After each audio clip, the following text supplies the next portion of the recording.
Hi hello welcome back to our channel. కొత్తగా చూస్తున్న వారైతే నా ఛానల్ని సబ్స్క్రైబ్ చేసుకోండి, అలాగే లైక్ చేయండి, షేర్ చేయండి. ముందుగా బెండకాయ ఒక్కలు కట్ చేసి పెట్టుకున్నాం కదా, అవి కొద్దిసేపు ఎండలో పెట్టాలి. తర్వాత ఒక మూకుడు తీసుకొని అందులోకి బెండకాయలకు తగ్గట్టుగా ఆయిల్ వేసేయాలి. అండ్ కొన్ని పల్లీలు కూడా వేయించుకోవడానికి ముందే తీసుకున్నాము. ఆ పల్లీలు కూడా వేయించుకోవాలి, చక్కగా మరగనివ్వాలి. ఆయిల్ని చక్కగా మరగనివ్వాలి. ఆ తర్వాత పల్లీలు వేసుకోవాలి. పల్లీలు కూడా మంచిగా వేయించుకోవాలి. అవి బ్రౌనిష్ కలర్ వచ్చేలాగా చక్కగా కలపెట్టుకుంటూ వేయించుకోవాలి. వేయించుకున్న తర్వాత ఒక గిన్నెలోకి సర్వ్ చేసేసుకోవాలి. ఆ తర్వాతకి బెండకాయలు వేసేసుకోవాలి. వేసుకొని చక్కగా కలబెట్టుకుంటూ ఉండాలి. బెండకాయలు కూడా బ్రౌనిష్ కలర్ వచ్చేలాగా చక్కగా కలబెట్టుకుంటూ ఉండాలి. ఊరికూకే కలబెట్టాలి, ఎందుకంటే మాడిపోతాయి కాబట్టి.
బ్రౌనిష్ కలర్ రాగానే ఒక గిన్నెలోకి సర్వ్ చేసేసుకోవాలి.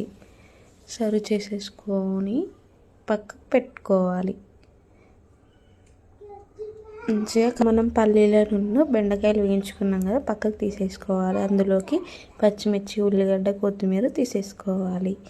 మనం వేయించుకున్నాక లాస్ట్కున్న ఆయిల్ ఉంటుంది కదా, అందులోకి పచ్చిమిర్చి వేసేసుకోవాలి. మంచిగా గోలనివ్వాలి. బ్రౌనిష్ కలర్ వచ్చేలాగా మంచిగా గోలనివ్వాలి. మంచిగా వేయించుకున్న తర్వాతకి అందులోకి కొంచెం వెల్లుల్లి గడ్డ వేసుకోవాలి. వేసుకున్నాక అవి కూడా మంచిగా గోలనివ్వాలి. కళ్యామాకు కూడా వేసుకోవాలి.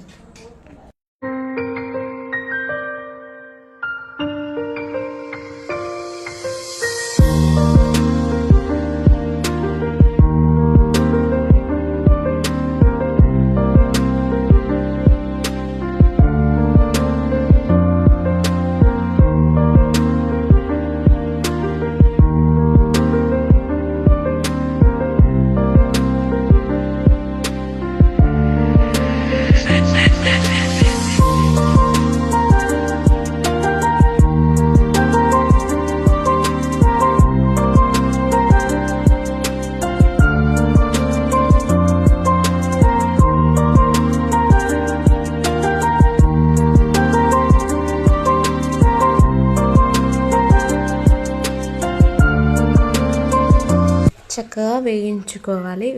ముందుగా వేయించుకున్న బెండకాయ పల్లీలు అన్నీ వేసేసుకోవాలి. వేసుకున్నాక మంచిగా చక్కగా కలబెట్టుకోవాలి.